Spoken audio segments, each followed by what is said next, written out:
Do you think these three bombs can blow up the Commanders season before it starts? First, an underrated rookie is humiliating veterans in every practice, and Wes Welker calls him the next diamond in the rough. Can this undrafted kid become Jaden Daniels' secret weapon? Second, Dale Earnhardt Jr. just dropped a bomb on McLaren. Resolve it now. Is the franchise risking its season over a few million? If they don't act today, they lose their main weapon. And third, Adam Peters just refused a mega trade for the sack leader. Madness or genius? Exclusive here. The Machiavellian strategy that could save or sink Washington's future. It's all up to you. Subscribe now. Leave your like and don't miss the details no one else tells you. Hail to the Commanders. Look, I've been covering the Commanders for years, and let me tell you something completely shocking. This kid, JaMarr Brooks, is doing things I frankly didn't expect from a rookie not even drafted.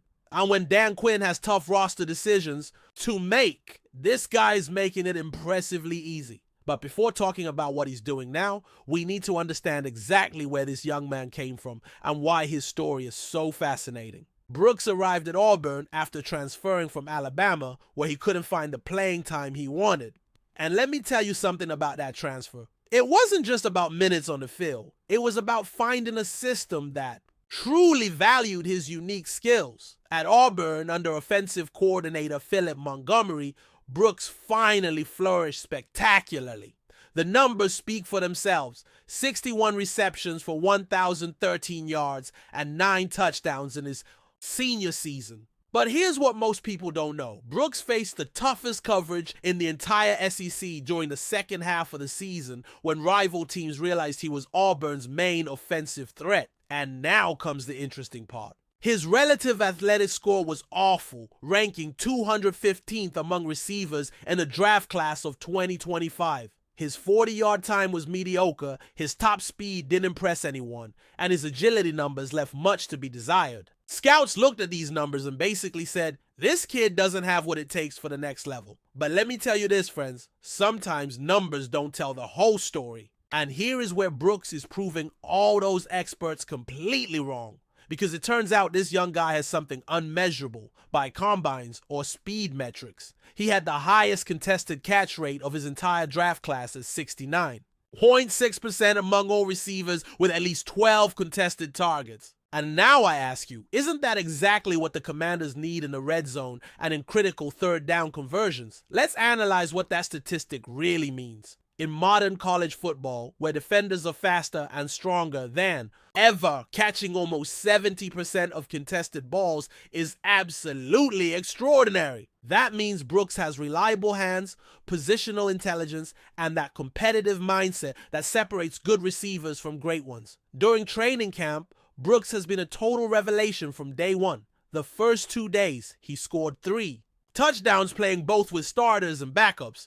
Each of those scores showing a different aspect of his game. The first was a perfectly executed slant route where he used his body to create separation after the catch. The second was a back corner where he demonstrated his soft hands and ability to make tough catches in traffic. The third was a red zone play where he physically overpowered his defender for a contested reception. And here's something I love about this kid that really shows his character. He stayed after practices to get more reps with all available quarterbacks. Not just with Jaden Daniels, but with Marcus Mariota and Sam Hartman too. That dedication is exactly what Dan Quinn and this new culture want to see from their players. Coaches have noticed that Brooks studies film obsessively.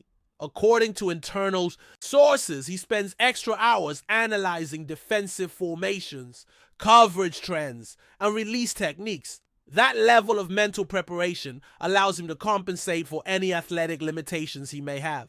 In joint practices with the Patriots, while other rookies struggled to adapt to the intensity and speed of the professional game, Brooks seemed completely comfortable. He made receptions in traffic, executed complex routes with precision, and showed that competitive mindset that makes quarterbacks trust him in critical situations. Then came the first preseason game, where he really opened everyone's eyes. While other rookie receivers struggled with nerves and the speed of the professional game, Brooks caught all 5 balls thrown his way for 59 yards, leading the team in receptions.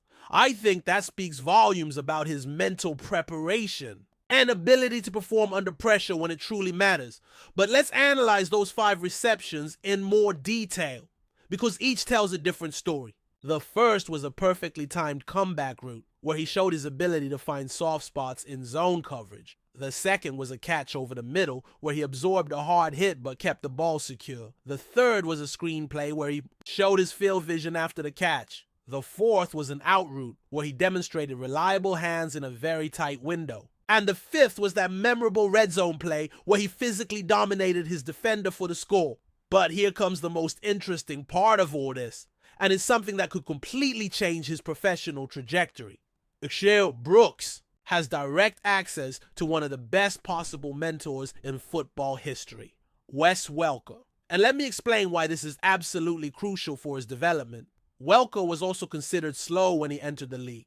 His RAS was even worse than Brooks, and most experts said he didn't have the physical tools to be successful at the professional level.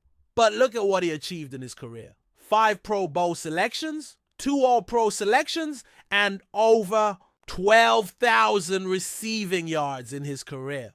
Welker completely redefined the slot receiver position in modern NFL. Cliff Kingsbury, who has worked with some of the league's best receivers, called Welker a wild card and says he's an invaluable tool for all current receivers. Welker is sharing specific release techniques, route running concepts, and that mental mindset that made him so successful during his career. The parallels between Brooks and Welker go beyond their perceived athletic limitations. Both have that extraordinary football intelligence, allowing them to anticipate coverages and find soft spots in defenses.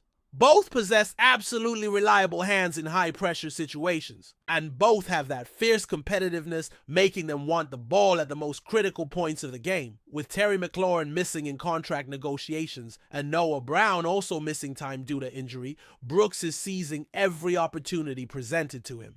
And he's not just seizing, he's completely dominating. The one-handed contested catches during joint practices that went viral on social media. The tough grabs towards the end of intense sessions when other players are already tired. This guy is proving he belongs at this level and can be relied on when the team needs it most. Internal reports suggest Jaden Daniels has already developed a special chemistry with Brooks. According to team sources, Daniels specifically looks for Brooks in third down conversion situations during practices because he trusts his hands and ability to make difficult catches. That trust from the quarterback is absolutely invaluable. For a rookie receiver, let me tell you this. We've seen many rookies generate buzz in previous preseasons. Mitchell Tinsley excited us with spectacular catches 2 years ago, but never translated that into the regular season. Kazmir Allen showed flashes, but inconsistencies kept him off the active roster. Armani Rogers had the physical tools, but lacked the mental mindset. Sammy's Ray has generated much hype, but never overcame injuries. But with Brooks, I feel it's completely different, and I'll tell you exactly why.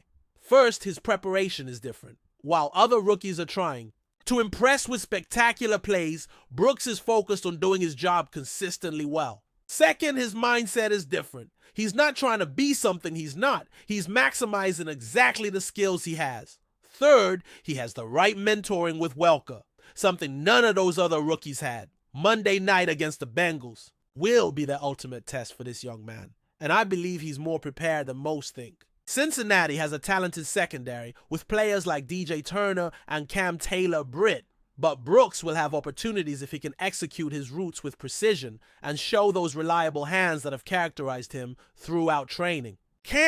Dan Quinn needs to see if Brooks can maintain this level against a first-line defense that will study film on him and try to expose any weaknesses. But if Brooks keeps showing this consistency and mental preparation, we could be witnessing the birth of a true hidden gem in Washington that could be an important factor in this offense for years. Now, when a NASCAR legend who understands business as well as Dale Earnhardt Jr. publicly says something needs to be resolved yesterday, it's time to pay close attention. And that's exactly what happened this week with Terry McLaurin's contract situation, a saga that has become more complicated and dramatic than anyone expected. Dale Earnhardt Jr., a passionate Commanders fan for decades, didn't mince words on social media this week. His message was direct and forceful.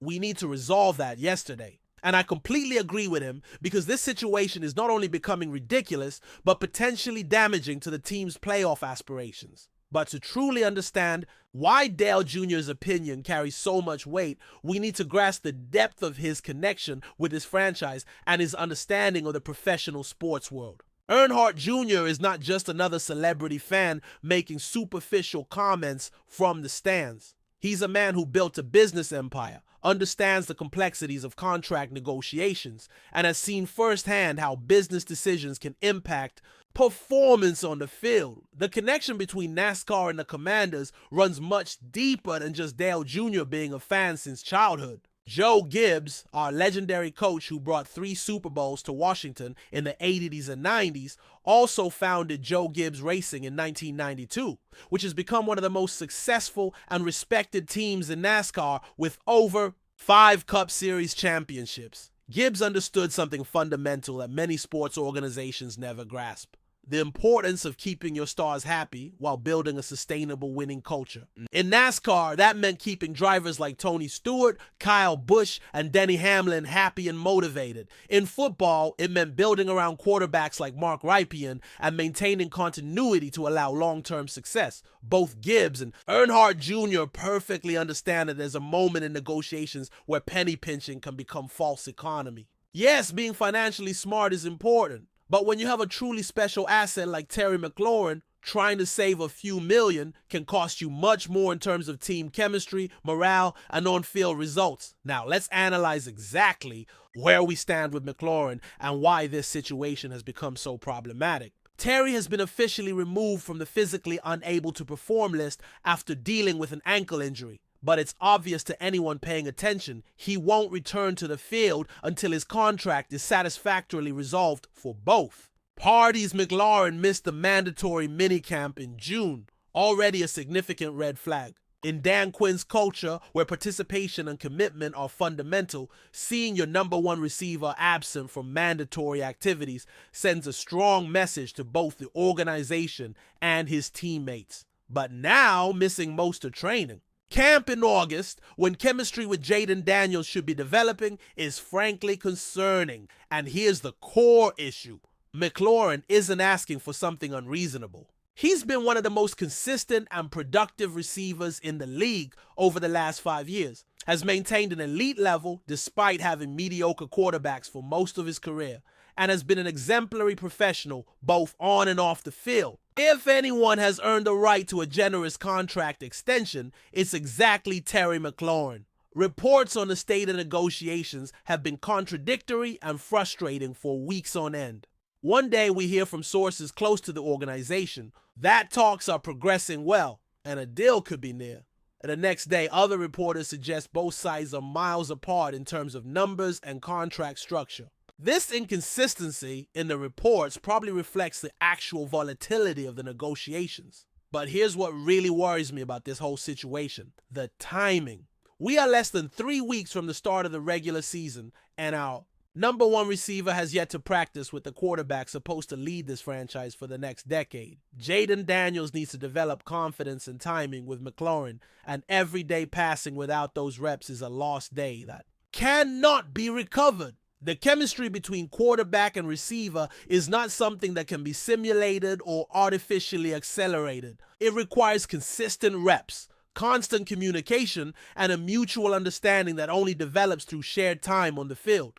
Tom Brady and Julian Edelman didn't develop their legendary connection overnight. They built it through thousands of reps over multiple seasons. And now let's think about what's at stake specifically for Jaden Daniels. He's a rookie quarterback who will face enough challenges adapting to the speed and complexity of the professional game. Having his most talented and reliable receiver available from day one should be an absolute priority for this organization. Instead, Daniels is developing timing with practice squad receivers and rookies who might not even be on the roster when the season starts. Adam Peters and Dan Quinn need to make a definitive decision now, and I believe that decision should be obvious. Pay McLaurin what he's asking for within a reasonable range and move forward.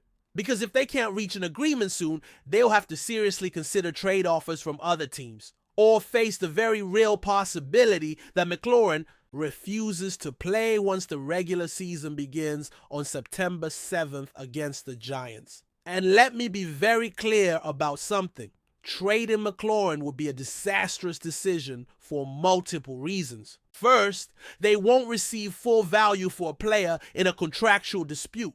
Teams know Washington is under pressure to do something, which automatically weakens their negotiating position. Second, where exactly are they going to find another receiver of McLaurin's caliber in the current market? They don't exist. The reality is this: McLaurin has proven to be one of the most reliable receivers in the league during his 5 seasons in Washington. He surpassed 1,000 receiving yards in 3 of the last 4 seasons, despite having quarterbacks like Case Keenum, Dwayne Haskins, Taylor Heinicke, Carson Wentz, and Sam Howell throwing him the ball. Imagine what he could do with genuine talent like Jaden Daniels. McLaurin has been professional throughout his career, has been the positive face of this franchise during some of its most difficult seasons, and has handled media attention and pressure with extraordinary maturity. These are exactly the types of players and people you want to keep in your organization long term. Dale Earnhardt Jr. is absolutely right when saying this should have been resolved a while ago.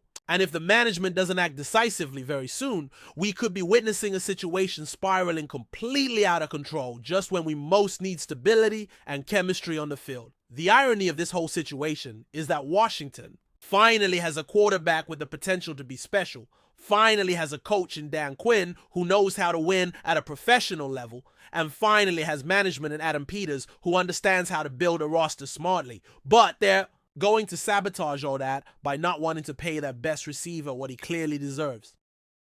And now we come to the news that really shows the fundamental difference between the old Washington and this new administration under Adam Peters, and why I think this decision will define this franchise's future for years. Trey Hendrickson, the undisputed NFL sack leader in 2024 with 17.5 sacks in each of the last 2 seasons, is finally officially available for trade from Cincinnati after months of speculation. And this is where many fans, especially those who have suffered for decades watching this organization make bad decisions, will automatically think, why don't we go for him all out?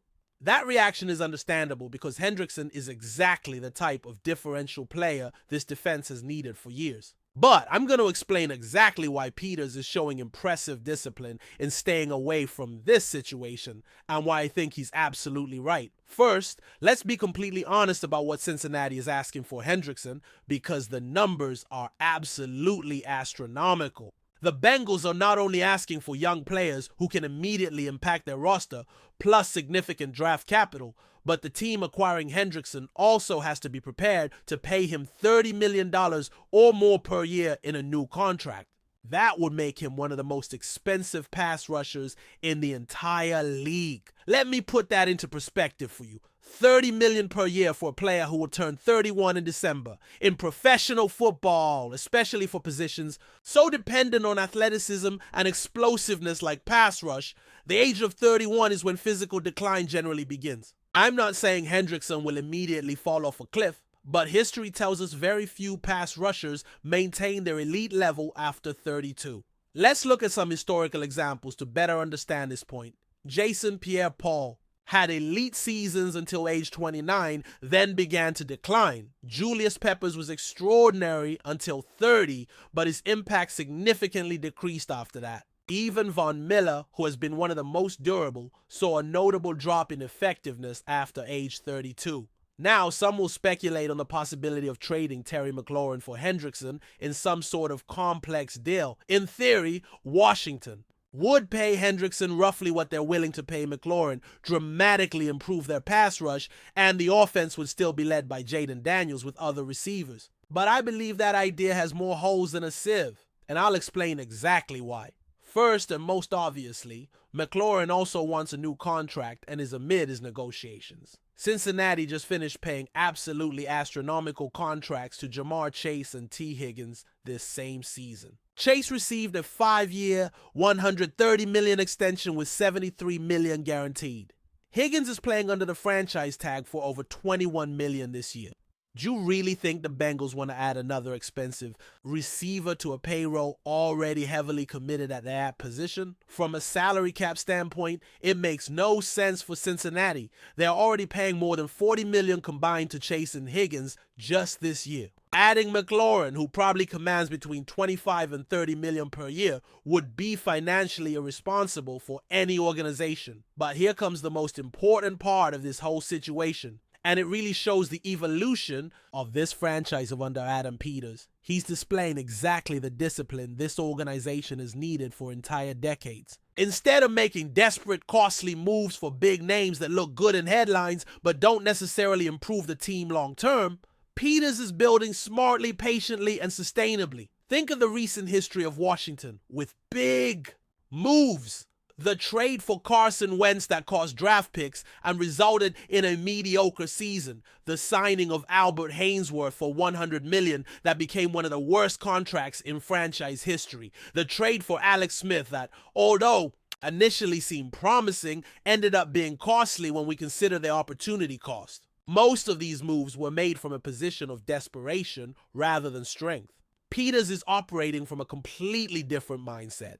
He understands that this franchise is in long-term building mode, not win-now mode at any cost. He has a rookie quarterback who will need several years to fully develop. He has a new coach implementing systems on both sides of the ball. He has salary cap space and draft picks that can be used more effectively in the near future. The financial reality of Hendrickson is that he will count $16 million against Cincinnati's salary cap in 2025, much less than the $30 million he supposedly wants to earn in his next contract. The Bengals are in a position where they know they will lose him after this season anyway, so they're trying to obtain some value for him now rather than letting him walk in free agency. But here's the key question Peters is probably asking himself. Is it worth mortgaging the future for a 30-year-old player requiring a massive contract and could begin declining at any moment? I think the answer is clearly no, especially when considering the broader context of where this team is in its rebuild.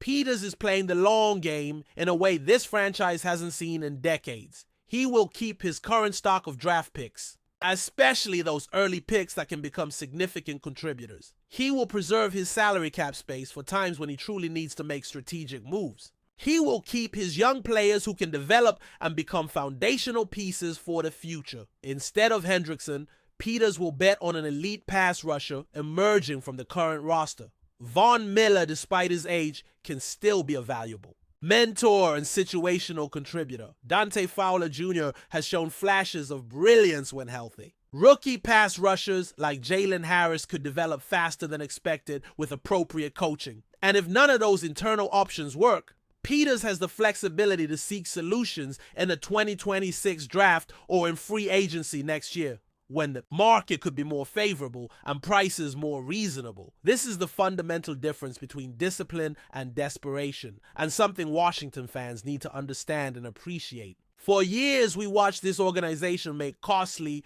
short-term moves that never worked and compromised the future. Dan Snyder and his general managers made flashy trades generating headlines but never translated into sustainable success. Peters is showing this administration thinks differently, plans long-term, and won't be pressured to make moves that don't make sense from a holistic perspective. That's exactly what this franchise needs if it truly wants to compete for championships instead of just generating temporary excitement. Let's look at what other organizations in our division have done for contrast. The Cowboys consistently make flashy moves like the trade for Amari Cooper or the signing of Ezekiel Elliott that generate much media attention but rarely translate into significant playoff success. The Eagles spent a fortune on free agents last year and barely managed to make the playoffs as a wild card. The Giants are still stuck in terrible contracts from the past, like Daniel Jones, that are limiting their flexibility. We, for the first time in a long time,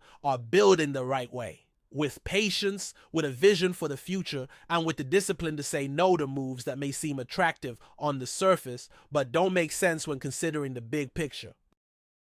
Look, these are exactly the moments defining the entire direction of a franchise for decades. The decisions taken now, in August 2025, will determine if Washington finally becomes a legitimate contender or continues to be mediocre. Do you think JaMarr Brooks can truly become an important factor for this offense? Or is he just another preseason hype that will fade when the games that matter start? Does he have the mental tools and work discipline to overcome his physical limitations like Wes Welker did? Is Adam Peters making the right decision in staying disciplined with the Hendrickson case? Or is he being too conservative with a player who could immediately transform this defense? Is it worth mortgaging draft picks and salary space for a 30-year-old pass rusher? And what do you think about Dale Earnhardt Jr. publicly pressuring them to resolve McLaurin's contract? Is his frustration justified, or should the organization stand firm in their numbers and not yield to external pressure? I want to hear all your detailed opinions in the comments, because these conversations are what truly matter. This channel has become much more than just Commanders news and analysis. We are a family living and breathing Burgundy and Gold together.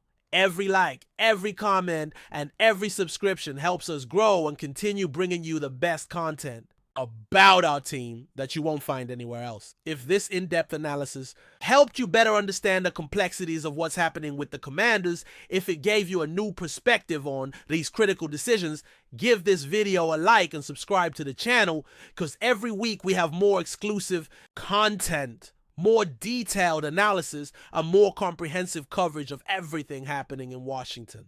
We are the voice of real Washington fans. Those who understand that being a fan of this team means more than just celebrating victories. It means understanding difficult decisions, supporting during rebuilds, and keeping faith during tough times. Your active participation in the comments, your passionate debates, your unique perspectives are what keep this community alive. And remember, no matter what happens with these three situations, no matter the decisions management makes, no matter how the season ends, hail to the Redskins and go Commanders.